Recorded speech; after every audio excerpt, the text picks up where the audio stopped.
Sê welcome to Zel's Daily Dish. Ons eet wat ons gisterand geëet het. Net met 'n hoendertjie.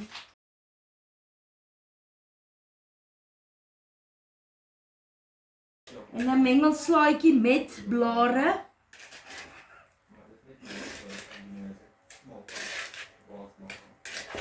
Ek het 'n vriendin hier in my comments wat elke keer sê my slaai lyk lekker, maar ek moet die blare uitlos.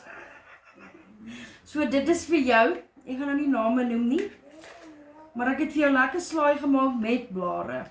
Kyk. Ja, moet dit geniet.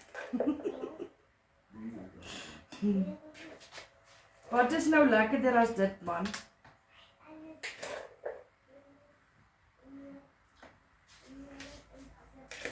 Slaai met blare.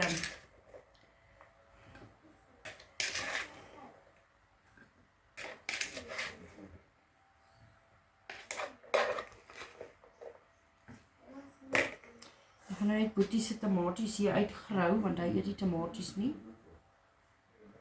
My hande is skoon. Ek het hulle gewas.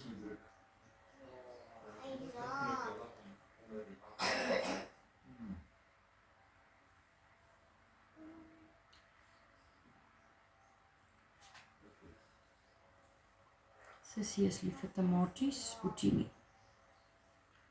Hy weet net nie wat hy mis nie.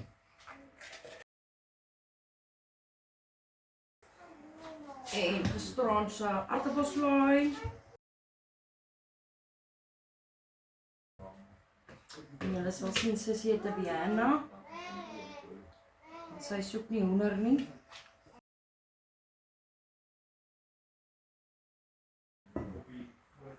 And there you have it. Lovely. Selfs gisterand.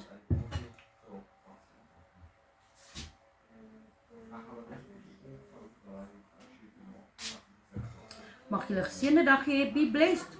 Laat weet my in die comments wat julle eet op 'n Saterdag in hierdie lekker reën weer. Ek is dankbaar vandag vir die reën. Ek het gisterand vergeet om te sê. En ek is dankbaar vir julle. Be blessed. Like, comment, follow, share. Bye.